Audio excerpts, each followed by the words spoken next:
Pakibasa ng ikapo, utos ni Moises. Pag may nabasa ka ngayon din, kami nandito ngayon, pababautis mo kami.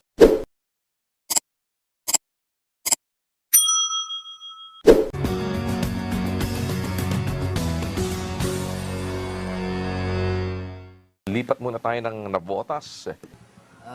Magandang gabi sa iyo, Brother Eli Soriano. At natutuwa ako at nagagalak na isa ako sa inanyayahan ng inyong kasapi sa ADD o ang dating daan. Ang ibig ko sana, Brother Soriano, kung papayagan mo, ay magkaroon ako ng konting pagsasalita. Nung may nagtatanungan dyan, may napaksa rin po kayo dyan na ang ikapo ay hindi na dapat na ipairal sa bagong tipan. Sapagat ito ay hindi na naaayon sa atin, kundi ito ay sa panahon pa ng Israel. Kami po ay tutulho roon. Wala pong pagtuturo ang banal na kasulatan dyan, Brother Eli. Hindi po sa tinutuligsa ko po kayo, pwede po tayong magpalitan ng ating opinion o kuro-kuro kung papaigo kayo. Sapagat sa banal na kasulatan, sa bagong tipan, ipinakikita rin mismo maging sa Hebrews 7. Isinulat ito, yung pagbibigay ni Abraham ng ikapo kay Melchizedek. Si Melchizedek ay isang kataas-taasang saserdote. Hindi siya salipi ng anak ni Israel o ni Jacob. Sangayon sa tala ng Biblia ay wala siyang pinagmulan. Pero pinaglagakan siya ng ikapo ni Abraham. Ang tanong, Brother Soriano, mayroon po bang nakasulat sa bagong tipan na kasalanan ang magbigay ng ikapo sa panahon natin ngayon? Kasi hindi po ako naniniwala na utos sa panahon Kristiyano dahil hindi lang naman Kristiyano ang ating sikta dito sa Pilipinas. Ang daming sikta sa Pilipinas. Kaya utos pa ba sa ating panahon o hindi na? O kasalanan ba ang magbigay ng ikapo? Sa ngayon, sa banal na kasulatan, sa bagong tipan tayo mag-usap. Brother Soriano, huwag mo munang dalihin yung lumang tipan. Pwede po bang sagutin niyo po kami? Marami ho akong kasama rito na aking mga kasama. Alam mo, kapatid, kagalakan kung sumagot kahit kailan sa tanong. Lalo na pag maliwanag ang tanong, ay gusto ko rin talagang sumagot. Dahil sabi mo, ang tanong mo ay kasalanan ba sa bagong tipan ang magbigay ng ikapo? Dahil sabi mo pa yung panahong Kristiyano, parang tutol ka na ngayon ay panahong Kristiyano. Sabi mo kasi, marami namang relihiyon na hindi Kristiyano. Ang tinutukoy kong panahon, kapatid, na panahong Kristiyano, yung panahon na ang aral ni Kristo ang dapat nating sundin. Kung naniniwala ka sa Biblia, yun ang aking kondisyon. Kung naniniwala ka sa Biblia, sa buong Biblia, makikita mo sa Biblia na mayroong panahon na nakaukol sa panahong Kristiyano. Hindi panahon ng mosaiko o panahon ni Moises o ng Israel. Basahin natin ang Hebreo 1:1, kapatid na Luz. Ang Diyos na nagsalita ng unang panahon sa ating mga magulang sa iba't ibang panahon at sa iba't ibang paraan sa pamamagitan ng mga propeta ay nagsalita sa atin sa mga huling araw na ito sa pamamagitan ng kanyang anak na siyang itinalaga na tagapagmana ng lahat ng mga bagay na sa pamamagitan naman niya ay ginawa ang mga panahon. Yung Diyos pala na nagsalita nung unang panahon, sabi ni Pablo, sa ating mga magulang, sa mga patriarka, sa iba't ibang panahon at saka sa iba't ibang paraan, ay nagsalita naman sa atin sa mga huling araw na ito sa pamamagitan ng kanyang anak. So, meron palang division ng panahon sa Biblia. May panahon ng mga patriarka, may panahon ng Israelita, iba't ibang panahon yon. Pero may panahon naman na ang Diyos ay nagsasalita sa atin sa pamamagitan ng kanyang anak. Ayon. Kaya ngayon, hindi na panahong Israelita, panahon na ngayon ng Kristyanismo. Basahin natin ang 11:26 ng Gawa. At nang siya'y kanyang masumpungan, ay kanyang dinala siya sa Antioquia. At nangyari na sa buong 1 taon, sila'y nakisama sa iglesia at nagsipagturo sa maraming tao. At ang mga alagad ay pinasimulang tawaging mga Kristiyano sa Antioquia. Kaya nung panahon na nagturo na ang mga apostol, ang mga tawag sa mga alagad, mga Kristiyano na. Hindi na Mosaiko, hindi na Israelita, Kristiyano na. At yan din ang sinabi ni Pedro sa unang Pedro, Kapitulo 4. Ganito ang ating mababasa sa 16, kapatid na Daniel. Ngunit kung ang isang tao ay magbata na gaya ng Kristiyano, ay huwag mahiya, kundi luwalhatiin ng Diyos sa pangalang ito. Ayon, kung ikaw ay magbabata ang wika gaya ng Kristiyano, huwag kang mahiya, kundi luwalhatiin ang Diyos sa pangalang ito. So ang katawagan o ang pangalan ng mga lingkod ng Diyos ngayon, mga Kristiyano, hindi Israelita. Lalong-lalo na kung di ka naman taga-Israel, ay Kristiyano ngayon, hindi na Israelita, hindi na Hudyo, wala na yung importansya ng identity ng rasa. Hindi na ngayon pwedeng ipagmalaki ng mga Hudyo at hindi na rin pwedeng ipagmalaki ng Israel na sila'y over and above sa kahit kanino pa. Kagaya ng una na nagkakaroon ng distinction pag ikaw ay Israelita at Hintil.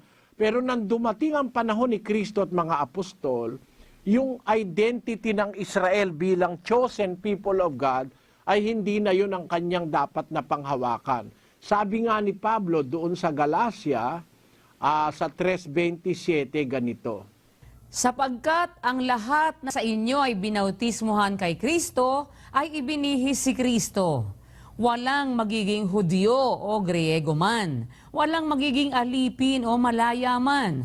Walang magiging lalaki o babae man. Sapagkat kayong lahat ay iisa kay Kristo Jesus. Di na-emphasize yung pagiging Israelita mo o Hudyo. Di na-emphasize yung Grego ka o Hintil ka o alipin ka o layaman. Wala na yon. Ang lahat ng binautismohan sa inyo kay Kristo, ibinihi si Kristo. Kaya kayo Kristiyano na sabi ng mga apostol Wala nang Hudyo o Grego man, wala mang alipin o malaya man, wala nang lalaki o babae man, sapagkat kayong lahat ay iisa kay Kristo Jesus. So magkakagrado na para emphasize pa natin ngayon na para bang ang Israel nakakahigit kahit kanino, maling pananampalataya na yon. Sinabi yan ni Apostol Pedro na isang Israelita. Ang sabi ni Pedro sa 10:34 ng gawa, ganito. At binuka ni Pedro ang kanyang bibig at sinabi, tunay ngang natatalastas ko na hindi nagtatangi ang Diyos ng mga tao, kundi sa bawat bansa, siya na may takot sa Kanya at gumagawa ng katwiran ay katanggap-tanggap sa Kanya. Yon, sa makatwid, si Pedro mismong Israelita ang nagpapatunay. Hindi na siya mas mahigit kaysa sa iba. Sabi niya, natatalastas ko ang Diyos, hindi nagtatangi ng mga tao, kundi sa bawat bansa. Kahit yan ay China, kahit yan ay Amerika, kahit ano pa, siyang may takot sa Diyos, gumagawa ng katwiran, ay kalugod-lugod sa Kanya. So hindi na natin i-emphasize na tayo Israelita o ano pa, Kristiyano tayo. Yun ang tinutukoy ko, kapatid, na tayo ngayon, panahong Kristiyano. Panahon, hindi kwalifikasyon ng Kristiyano ang tinutukoy ko, panahon. Sabi mo, marami namang hindi Kristiyano. Talagang totoo, alam ko yun. May mga Budista, may Confucianista, may Zoroastrianista, may mga nagsasabi pa rin sila raw ay mga Israelita o mga Hudyo. Wala akong pakialam sa kanila. Ang pakialam ko, tayong lahat ngayon nabubuhay sa tinatawag ng Bibliang mga huling araw kung kailan ang ating lehislador at dapat paniwalaan ay si Kristo. Na ang Diyos na nagsalita ng unang panahon sa iba't ibang mga panahon, sa iba't ibang paraan sa mga magulang, ay nagsalita sa atin, sabi ni Pablo, sa mga huling araw na ito sa pamagitan ng kanyang anak. Kaya kung susunod tayo kay Kristo, matatawag tayong Kristiyano. Ngayon, sa panahong Kristiyano, kapatid, yung sinasabi mo na si Abraham nagbigay ng ikapu kay Melkisedek, na hindi naman si Melkisedek wala namang kamong pinanggalingan, hindi naman saserdoteng Levita. Yun namang ibinigay ni Abraham kay Melchizedek na ikapo, hindi naman utos yun eh. Voluntaryo yun. Merong pagbibigay na utos ng ikapo. Yun yung ginagawa sa Israel nung araw sa panahon ni Moises. Utos talaga yon. Pero nung panahon ni Melchizedek at saka nung panahon ni Jacob na wala pang utos, yung ikapong ginawa nila voluntary. It's a vow. Yung kay Jacob, vow yun, vow. Tawag doon panata. Basahin natin yung nasa Genesis.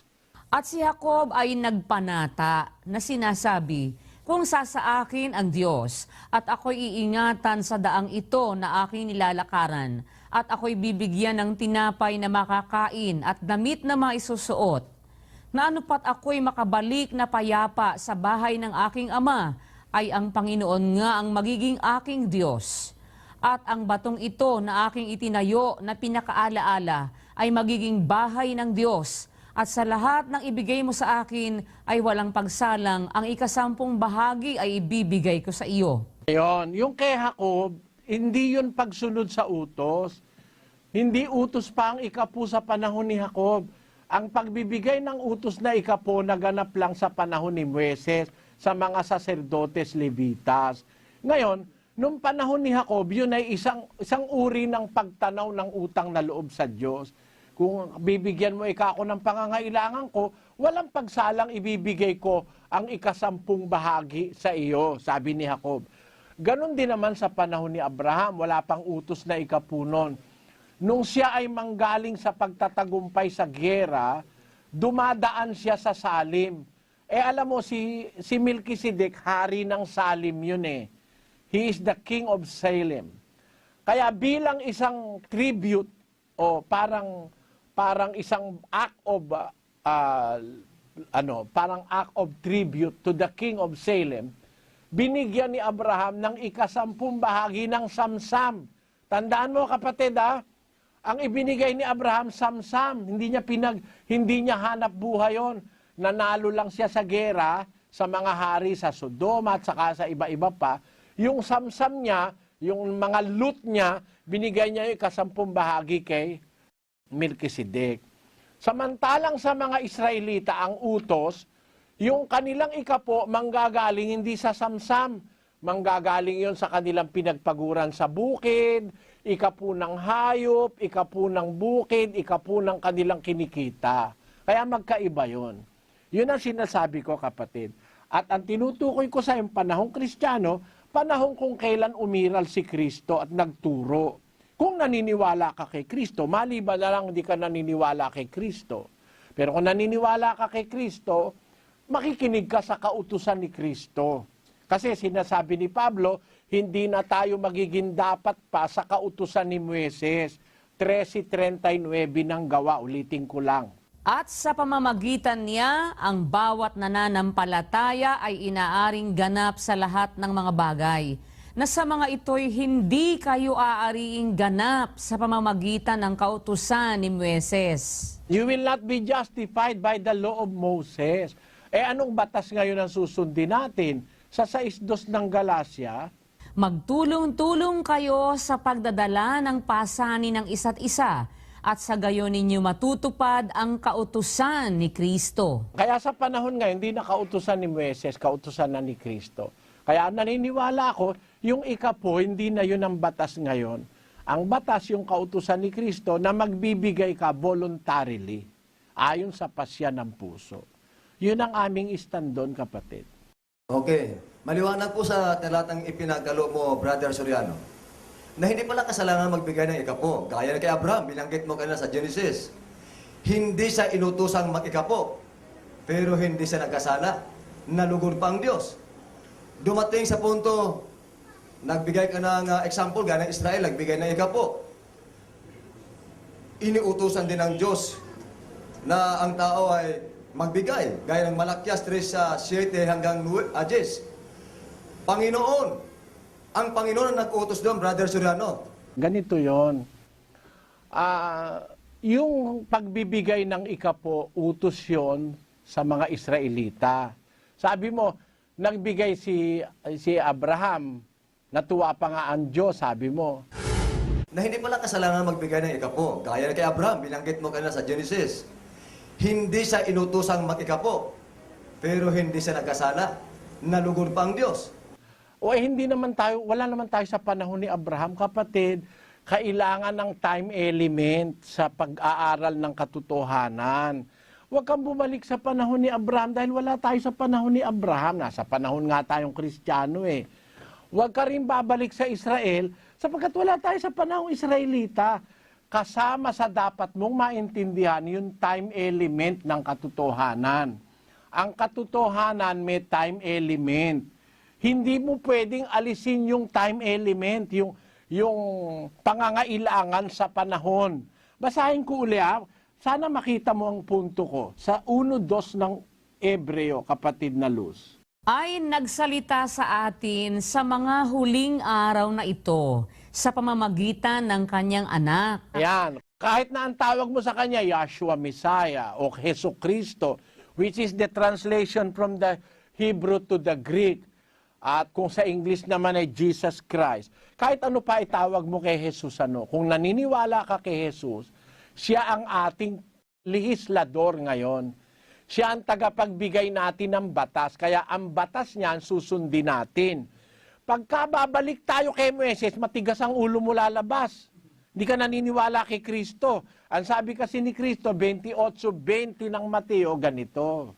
Na ituro ninyo sa kanila na kanilang ganapin ang lahat ng mga bagay na iniutos ko sa inyo. At narito, ako'y sumasa inyong palagi hanggang sa katapusan ng mga panahon. Kung ikaw ay masunurin kay Kristo, ituro nyo sa kanila lahat ng bagay na inutos ko sa inyo. Eh ano ba yung utos niya? Isinulat ng mga apostol, 14:37 ng unang Korinto. Kung iniisip nino man na siya'y propeta o ayon sa Espiritu, ay kilalanin niya ang mga bagay na sa inyo'y isinusulat ko na pawang utos ng Panginoon. Yun. Ang mga isinulat pala ng mga apostol, yun ang utos ng Panginoon. Eh ang sulat ng mga apostol, wala ka namang mabasa ang mga apostol na kolekta ng ikapu eh. Ang sabi ng mga apostol, yung mga mag-aabuloy, magbigay ayon sa pasya ng puso. Yun ang sinulat nila, yun ang utos ni Kristo eh. 2 Korinto 9:7. Magbigay ang bawat isa ayon sa ipinasya ng kanyang puso. Ayon sa pasya ng kanyang puso, pag diniktahan mo yung miyembro mo ng ikapo, hindi na pasya ng puso nila yon. Ikaw na may pasya nun.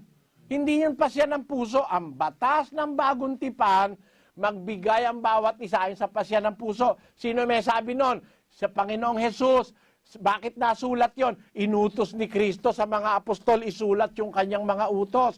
At ituro. Eh kung ikaw ngayon lalagay sa lagay ko, gusto kong magturo. Ano ituturo ko? Ituro nyo sa kanilang ganapin lahat ng inutos ko sa inyo. Hindi yung utos ni Moises. Ang ituro nyo sa kanilang ganapin, lahat ng inutos ko sa inyo. Eh ano ba yung utos niya sa pagbibigay? Magbigay ayon sa pasya ng puso. Yun ang utos niya eh. Di ba simple lang namang intindihan? Di naman mahirap eh. Ang utos niya, magbigay ayon sa pasya ng puso. Pag sinabi ko pa ngayon sa'yo na magbigay ka ng ikapo, marunong pa ba ako kay Kristo? Sabi niya magbigay ayon sa pasya ng puso eh. Kaya yun ang sasabihin ko. Ngayon sabi mo, mayroon ka bang mababasa ang magbigay ng ikapo, kasalanan? Mayroon po bang nakasulat sa bagong tipan na kasalanan ang magbigay ng ikapo?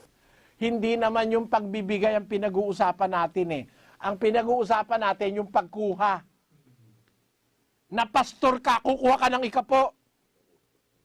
Eh kahit ba ang ibigay ng miyembro ika-5, o kaya ang ibigay ng miyembro ika-10, o kaya ang ibigay ng miyembro ika-20, basta galing sa puso niya, wala nang usapan doon sa presyo. Wala nang usapan, hindi na magnanakaw. Hindi kagaya sa panahon ni Moises, pag binawasan mo ikapo, magnanakaw ka. Yan ngayon ang pinanghahawakan ng mga pastor na ginagawang palabigasan yung mga miyembro niya. Na pag hindi ka nagbigay na ikapo, magnanakaw ka. Eh mali yan sa panahon ito. Bakit? Kung yun ang pasya ng puso ko, yun ang sabi ng Diyos. Ba't mo ka atangang magnanakaw? Eh kung gusto ko magbigay na ika-20, napakialam mo. Eh kasi nasabi ni Kristo magbigay ayon sa pasya ng puso. O ngayon, sasabihin mo ba ngayon sa akin na may kasalanan ako? Wala naman akong kasalanan, tinuturo ko lang yung batas ni Kristo di ba? Ngayon, ang may kasalanan yung pastor na ipinipilit pa yung ikapo. Pero yung miyembro nagbigay, kahit ikalima lang pwede na eh. Kahit ikapito lang eh, kahit ikasampu lang eh, o kahit ikadalawampu, pwede pa rin eh. Eh kahit nga ikalimampu, kung gusto niya ibigay, bigay niya eh. Tingnan mo ito. Ito, hindi ikapu ito ha. Pakinggan mo, sa isang talata ng Marcos Kapitulo 12, kapatid. At umupo siya sa tapat ng kabangyaman at minasdan kung paanong inihuhulog ng karamihan ang salapi sa kabangyaman. At maraming mayayaman ang nangaghuhulog ng marami. At lumapit ang isang babaeng bao at siya'y naghulog ng 2 lepta na ang halagay halos 1 beles. At pinalapit niya sa kanya ang kanyang mga alagad at sinabi sa kanila, "Katotohanang sinasabi ko sa inyo, ang dukhang baong babaeng ito ay naghulog ng higit kaysa lahat ng nangaghuhulog sa kabangyaman. Sapagkat silang lahat ay nagsipaghulog ng sa kanila'y labis, datapwat siya sa kanyang kasalatan ay inihulog ang buong nasa kanya. Sa makatwid bagay ang buong kanyang ikabubuhay." Yung babaeng bao pala hindi nag-ikapo. Binigay lahat eh. Ibinigay niya lahat ng nasa kanya. Eh di hindi ikapo yan. O ngayon, sasabihin mo sa babaeng bao, "Hoy, mali ka. Ang batas ng Diyos ikapo. Dapat ang binigay mo lang kalahating lepta o kaya 1/4 na lepta. Dahil 2 lepta yun eh. Yun lang lahat ng pera niya eh. Eh divided by 10. Paano yun? Eh hindi mo naman pwedeng divide dahil napakaliit na nung 1 lepta eh. Eh 2 lepta lang. Binigay niya lahat ng kanya sa kanya. Di hindi ikapo. Yan ang ipinapatupad ni Kristo. Kung gusto mong ibigay na lahat, pwede pala sa batas ni Kristo kagaya ng ginawa ng babaeng bao eh. Yung widow's mite, 2 lepta halos 1 beles. Ang mabibili lang nun parang 2 maya, something like that. Pero merong mga kapatid sa iglesia na nagbibigay nung talagang kaya lang nilang ibigay. Meron naman nagbibigay mahigit pa sa kaya, yun kasi ang batas ni Kristo. Ayun, walang masamang intensyon doon, kapatid. At walang kasalanan yung nagbibigay. Ang may kasalanan, yung kahit na may batas ni si Kristo, nagsasaksak pa sa batas ni Moises. Dahil ang nakikita niya, sure money eh.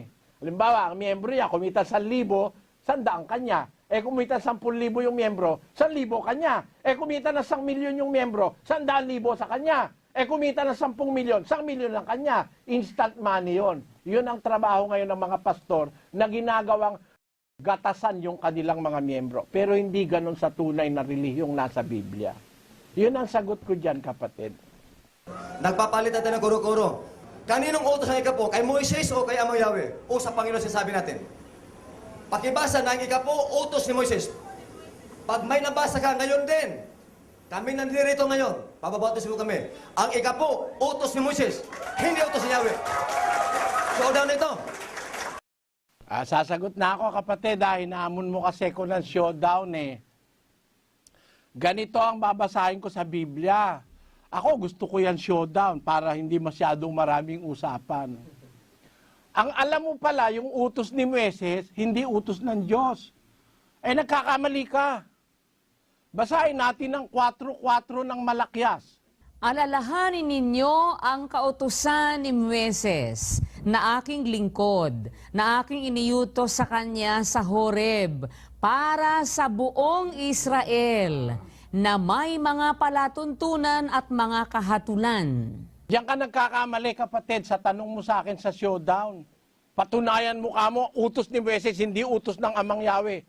Eh kung di ka ba naman nagkakamali, yung utos ni Moises, ang may sabi nun, ang Diyos. At yun daw kautusan ni Moises, sabi ng Diyos, ibinigay ko sa kanya sa Horeb. Ulitin natin yung talata, Sis Luz. Alalahanin ninyo ang kautusan ni Moises na aking lingkod, na aking iniutos sa kanya sa Horeb. Yan. Makinig ka lang, kapatid. Makinig ka muna bago ka humatol. Ang sabi ng Diyos, alalahanin ninyo ang kautusan ni Moises na aking lingkod, na aking iniutos sa kanya sa Horeb. So yung utos ni Moises, yung pala utos ng Diyos. No? At yun, para sa buong Israel. Eh hindi mo naman pwedeng pamalian ng Diyos eh. Yung inutos niya para sa buong Israel. Utos ng Diyos yun. ipinasa kay Moises, kaya tinatawag na kautusan ni Moises. Ang Diyos din ang tumawag na kautusan ni Moises eh. Alalahanin ninyo ang kautusan ni Moises na aking lingkod, na aking iniutos sa kanya sa Horeb. Eh di utos ng Diyos yon, binigay kay Moises, tinatawag ng Diyos kautusan ni Moises. Ngayon, yung bang kautusan ng Diyos, hanggang ngayon ba kautusan pa rin yun yung sa Israel?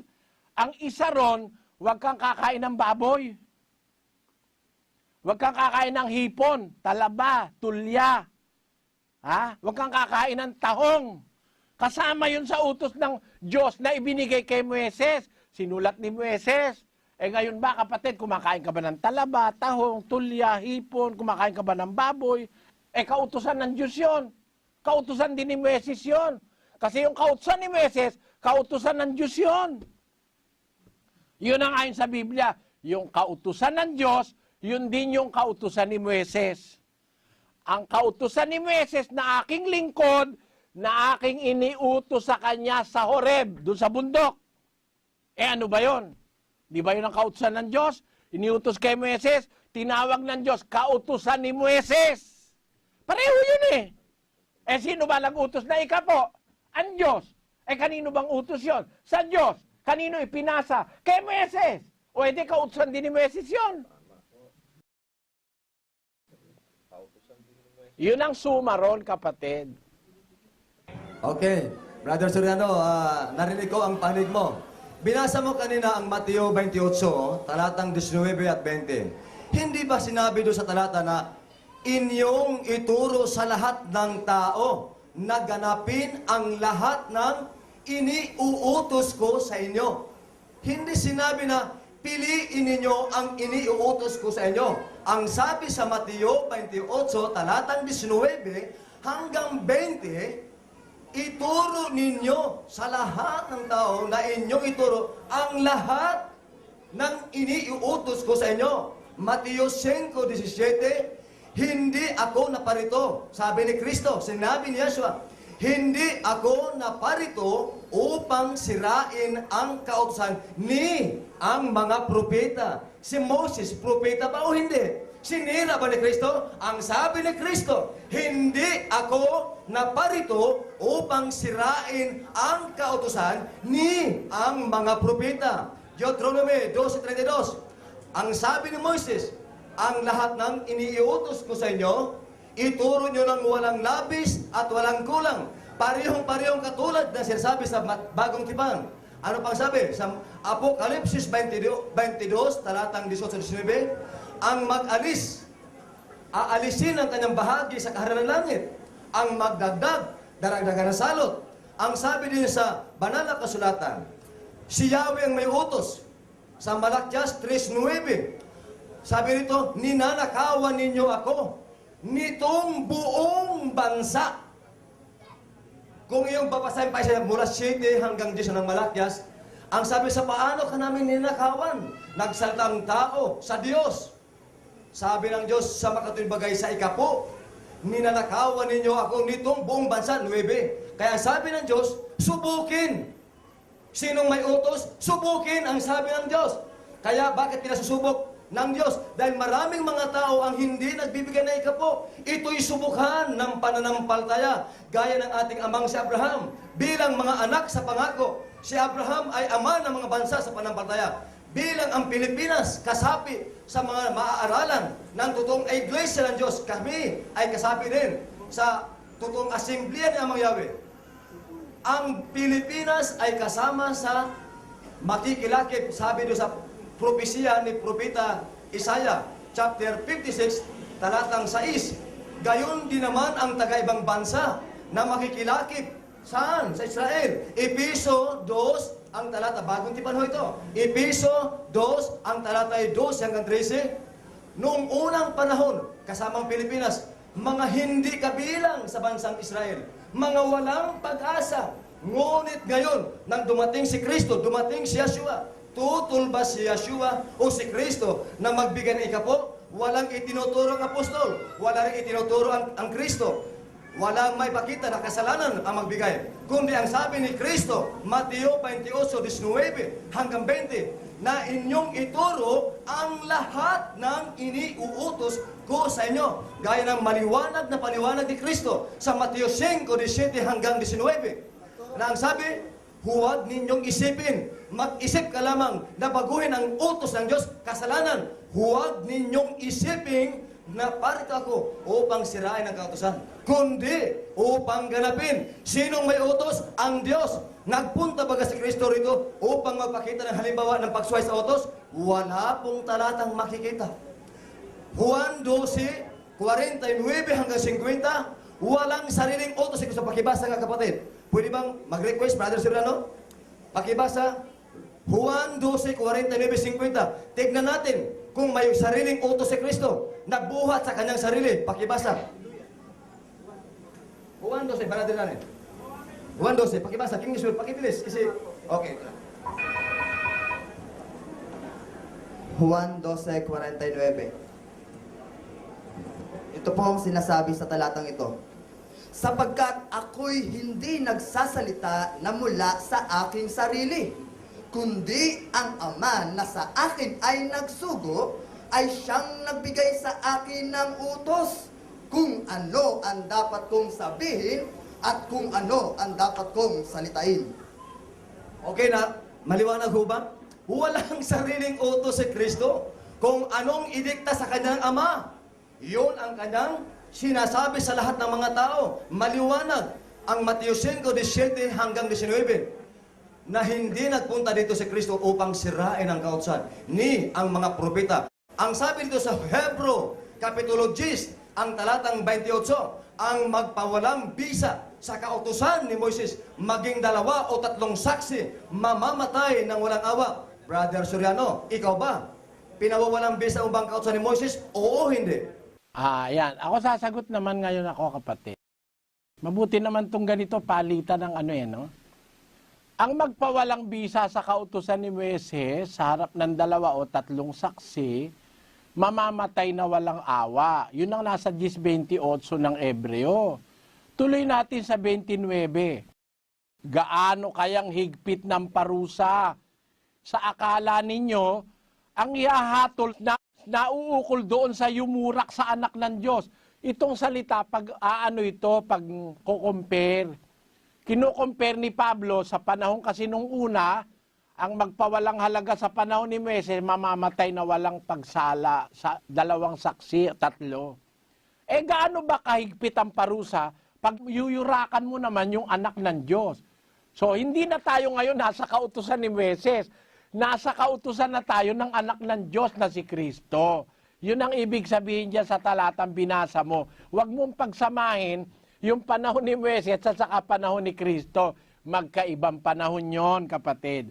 Ngayon, doon sa sinasabi mo na hindi sinira ni Kristo ang kautusan at propeta, tama yung nasa sitas. Pero yung pakahulugan mo ang mali, kapatid. Pakinggan mo, ha? Kaya makinig ka siguro, kapatid. Ba't napakarami yatang nagdidikta sa'yo? Tayong 2 lang magkausap. Para wag kang maguluhan, wag mo nang pagdiktahin yung miyembro mo, no? Eto, masasabi ko sa'yo. Yung sinasabi mo na si Kristo na parito, hindi para sirain ang kautusan o ang propeta, tama yun eh. Tama yun. Hindi siya naparito para sirain ang kautusan at propeta. Alin bang kautusan yun? Yung ba yung ikapo? Yung ba ikapo? Ang hindi sisirain ni Kristo? Yung ba ang kanyang kautusan hindi sisirain? Aling kautusan ang hindi niya sisirain? Pakinggan natin si Juan, sa 5:17 ng Juan. Datapwat sinagot sila ni Jesus, hanggang ngayon gumagawa ang aking Ama at ako'y gumagawa. Dahil dito nga'y lalo nang pinagsikapan ng mga Hudyo na siya'y patayin, sapagkat hindi lamang sinira ang araw ng Sabat, kundi tinatawag din naman na kanyang sariling Ama ang Diyos, na siya'y nakikipantay sa Diyos. Si Kristo pala, sinira niya yung pangingili ng Sabat. Hindi siya nangili ng Sabat. Pati mga apostol nga, hindi nangili ng Sabat eh. 12:1 ng Mateo. Nang panahong yaon ay naglalakad si Jesus ng araw ng Sabat sa mga bukiran ng trigo. at nangagutom ang kanyang mga alagad at nagpasimulang magsikitil ng mga uhay at magsikain. Datapwat pagkakita nito ng mga Fariseyo ay sinabi nila sa kanya, "Tingnan mo, ginagawa ng mga alagad mo ang hindi matuwid na gawin sa Sabat." Maliwanag na si Kristo at mga apostol, hindi sila sumusunod doon sa Sabat ng mga Hudyo. Hindi sila sumusunod sa utos na yon ni Moises na binigay ng Diyos sa Horeb na ipangingilin yung Sabat, magpapahinga sa trabaho. Sila naglalakad sa araw ng Sabat, nung magutom, nagsikain. Pinupuna nga sila ng mga tagapagtanggol ng kautusan ni Moises yung mga eskribas at pariseo Gumagawa kayo ng mga alagad mo nang hindi marapat sa araw ng Sabat, sabi ng mga eskribas at pariseo. Kasi hindi nga sinunod ni Kristo yung batas ukol sa pangingili ng Sabat. Ngayon, alin yung kautusan na hindi sisirain ni Kristo? Yung ba yung 10 utos? Kapatid, makinig ka. Ngayon mo lang siguro ito maririnig. Pakinggan mo mabuti. Hindi yung 10 utos at hindi yung pag-iikapo ang sinasabi ni Kristo na hindi niya sisiraing kautusan. Merong kautusan na hindi siya sisirain. Hindi yun yung 10 utos at hindi yun yung batas ni Moises. Bakit? Basahin natin ang unang Timoteo 1, 8 at 9. Datapwat nalalaman natin na ang kautusan ay mabuti kung ginagamit ng tao sa matuwid. Yamang nalalaman ito na ang kautusan ay hindi ginawa dahil sa taong matuwid. Yung palang kautusan, hindi pala ginawa yun para sa taong matuwid. Hindi pala para kay Kristo yun Ulitin mo nga, Sis Luz. Yamang nalalaman ito na ang kautusan ay hindi ginawa dahil sa taong matuwid, kundi sa mga walang kautusan at manggugulo, dahil sa masasama at mga makasalanan, dahil sa mga di banal at mapaglapastangan, dahil sa nagsisipatay sa ama at sa nagsisipatay sa ina, dahil sa mga mamamatay tao. Yan, yung palang kautusan ni Moises, yun pala para sa mga masasama, para sa mga pumapatay ng tatay, pumapatay ng nanay. Hindi pala yun ginawa para sa taong matuwid. Si Kristo naman, hindi naman para sa kanya yung 10 utos Hindi rin naman para sa kanya yung 10 Para ipaliwanag mo na si Kristo hindi sinira yung kautusan, pinapatulog mo ang kautusan na hindi niya sinira yung 10 utos. Mali ka dyan, kapatid. Nagkakamali ka.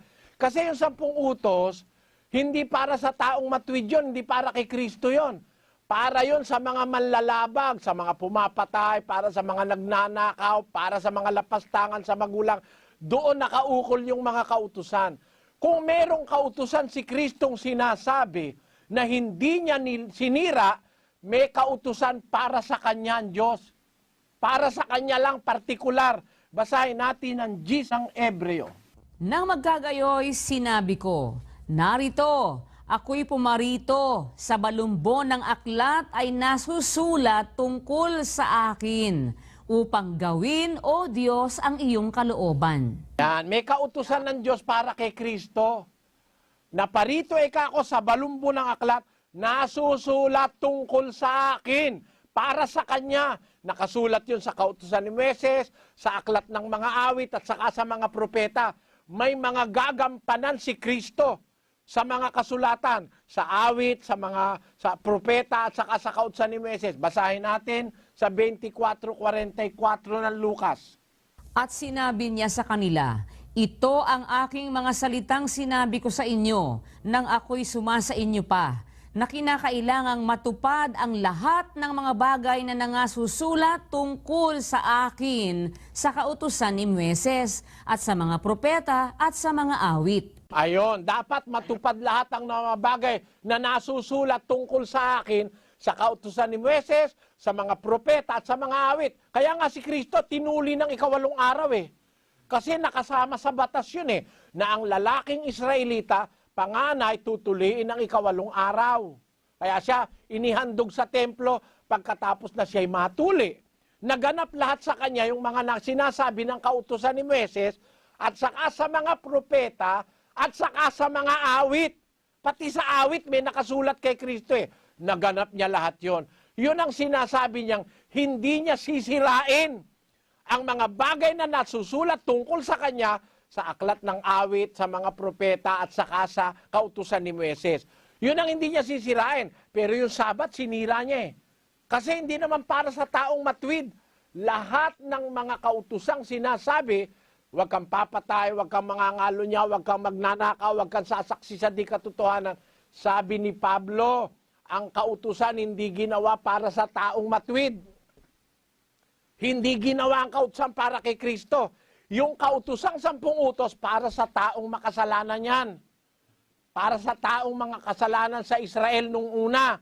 Yung mga batas ni Moises, para sa taong makasalanan yan. Lahat ng batas ni Moises. Ngayon, si Kristo, kung meron man siyang kautusang susundin, may kautusang nauukol para sa Kanya lang. Sa Kanya lang. Exclusively for Him. Sa kautusan ni Moises, sa mga awit, at saka sa mga propeta. Pero para pasundin mo si Kristo sa 10 utos at sa 10, maling pakahulugan sa Biblia yon, kapatid. Ngayon, sabi mo kanina, ninanakawan ng tao ang Diyos ng buong bansa. Ninanakawan ninyo ako nitong buong bansa. Israel yung bansa na yun, hindi naman lahat ng mga bansa yun kapatid. Kaya naman, tinatakot mo pati Pilipino dun Yung buong bansa yun, Israel lang yun. Ang mga Israelita inutusan nung 10, dalhin ninyo ang buong 10 bahagi sa kamalig upang magkaroon ng pagkain sa aking bahay. Sabi niya sa mga Israelita. At alam mo ba, kapatid, kung bakit nag-utos ang Diyos ng 10? Ang bahagi ron, ibibigay sa mahihirap, ibibigay sa mga babaeng bao, ibibigay sa saserdote. Yun namang mga nangongolekta ng 10 ngayon para sa pastor lang mag-isa. O basahin natin ng Deuteronomio 26:12. Kayong mga nagbibigay na 10, tingnan nyo yung pastor nyo, pag nakuha na 10, binibigyan ba yung mahihirap? Basahin natin. Pagkatapos mo ng pagbibigay ng buong 10 bahagi ng iyong pakinabang sa 3 taon, na siyang taon ng pagbibigay ng 10 bahagi, ay magbibigay ka nga rin sa Levita, sa taga-ibang lupa, sa ulila, at sa babaeng bao, upang sila'y makakain sa loob ng iyong mga pintuang daan at mabusog. Palang 10, hindi pala para sa pastor lang yun Bibigyan mo yung mga babaeng bao, yung mga ulila, yung mga taga-ibang lupa, yung mga mahirap. Pag bibigyan mo, tapos yung 10 nung 10, anong gagawin mo? Basahin natin sa bilang, 18:26.